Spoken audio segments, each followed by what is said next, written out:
মৰিয়নিৰ চিনাতলী গাঁৱত বাটপথৰ বিধ্বস্ত ৰূপ বিধায়ক ৰূপজ্যোতি কুৰ্মীৰ বিৰুদ্ধে গুৰুত্বৰ অভিযোগ উত্থাপন হৈছে কোনো ধৰণৰ গুৰুত্ব নিদিয়ে বুলি অভিযোগ তুলিছে স্থানীয় লোকে বিধায়কৰে বাট নাচাই এনেধৰণে পথ মেৰামতি কৰিছে অঞ্চলটোৰ মহিলাই 15 নং মধ্য নকছাৰী গাঁও পঞ্চায়তৰ মহিলাসকলৰ ক্ষোভৰ উদ্গিৰণী 2 কিলোমিটাৰ দৈৰ্ঘ্যৰ বিধ্বস্ত পথ চোৱাই মাতিছে বিপদ বাৰম্বাৰ বিধায়ক আৰু লোক নিৰ্মাণ বিভাগক আবেদন জনায়ো কোনো ধৰণৰ সুফল নাপালে যাৰ বাবে অৱশেষত গাঁঠিৰ ধন ভাঙি শতাধিক মহিলাই মেৰামতি কৰিলে পথচোৱা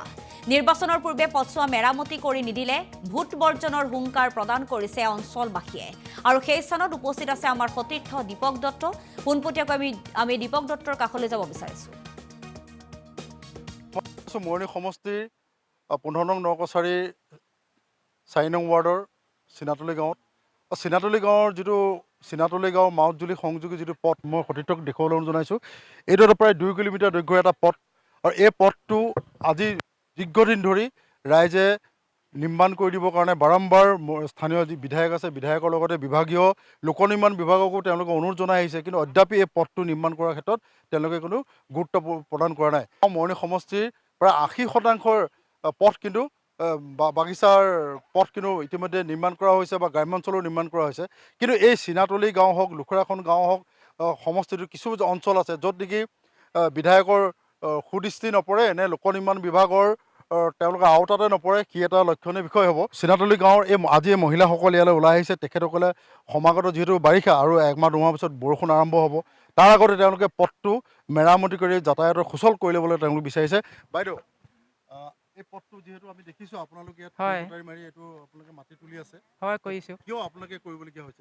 কৰিবলগীয়া হৈছে আগন্তুক বাৰিষা আগে আগে আমি মানে ৰাস্তাটো নিজে ঠিক কৰি লৈছো ইমান দিন চৰকাৰক অনুৰোধ কৰি মানে আমি এই ৰাস্তাটো একো সুফল পোৱা নাই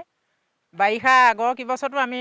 মাজে মাজে এই ওচৰত থকা সেই ইটা ফুটাবোৰলৈ যাওঁ আইসকল লগ খাই ৰাবিছ আনি পেলাই গাঁৱে গাঁৱে পইচা তোলো ঘৰে ঘৰে মানুহ লগাওঁ নহ'লে নিজেও কৰোঁ তেনেকৈ বহুত কিবা কৰিলোঁ এইবাৰ সেইকাৰণে বাৰিষা অহাৰ আগে আগে আমি এইবোৰ নিজে কৰিবলৈ সিদ্ধান্ত কৰিছোঁ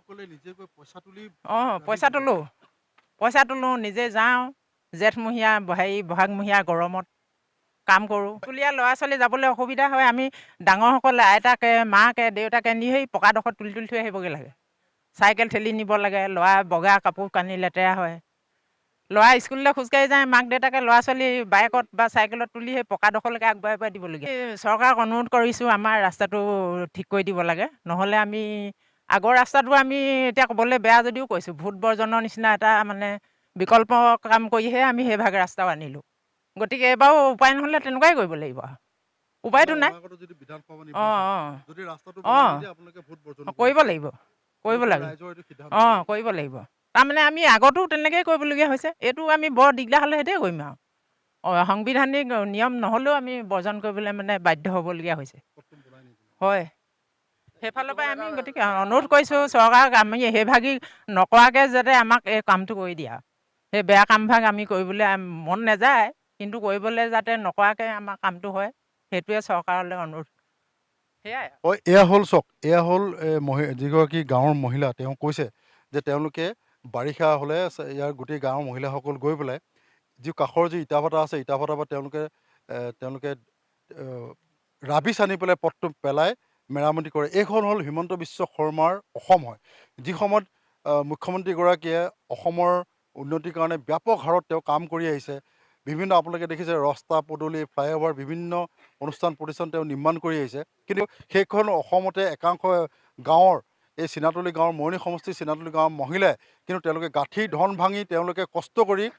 বাৰিষা টিকাফটা ৰ'দত গৈ তেওঁলোকে ৰাবিছ সংগ্ৰহ কৰি নিয়াৰ পথত পেলাই এই হ'ল বিকশিত অসমৰ এটা সৰু নমুনা আমাৰ মাজত আৰু যথেষ্ট সংখ্যক মহিলা আছে সেই মহিলাসকলৰ পৰা আপুনি কিবা ক'ব বাইদেউ মই ক'ব বিচাৰোঁ যে আজি মই আহিবৰ দিনাৰ পৰাই এই ৰাস্তাটো সদায় বোকা পানীৰে আমি আজি আহি মই বুঢ়ী হ'লোহি বেছিদিন নাই আজিও মই এই শ্ৰমিক কৰিবলগীয়া হৈছে এই কথাটো কেনেকুৱা দুখৰ বিষয় সেয়েহে মই মুখ্যমন্ত্ৰীৰ দ্বাৰা এই ৰাস্তাটো ইলেকশ্যনৰ আগে আগে ভাল কৰি দিয়াবলৈ অনুৰোধ জনাইছোঁ আৰু বিধায়ক মহোদয়ে ইমান দিন কিয় অৱহেলা কৰি থাকিলে সেই কথাও তেওঁ ভাবি চিন্তি যেন সোনকালে সহযোগ কৰি মন্ত্ৰীসকলৰ লগত এই ৰাস্তা পথটো ভাল কৰি দিয়াৰ মোৰ অনুৰোধ জনাইছোঁ মানে মুখ্যমন্ত্ৰীক আপুনি অনুৰোধ জনাইছে পদটো যাতে সন্মান কৰিব লাগে সেইটো চাওক এয়া এগৰাকী প্ৰায় 60 ঊৰ্ধৰ মহিলা এই মহিলা আজি ইয়াতে জব কাৰ্ডৰ শ্ৰমিক হিচাপে তেওঁলোকে ওলাই আহিছে পঞ্চায়তে যিহেতু জব কাৰ্ডৰ এইসকল মহিলাক নিয়োগ কৰিছে যাতে পদটো মেৰামতি কৰিব পৰা যায় আৰু এই মহিলাগৰাকীয়ে যে অসমৰ মুখ্যমন্ত্ৰীক তেওঁ অনুৰোধ জনাইছে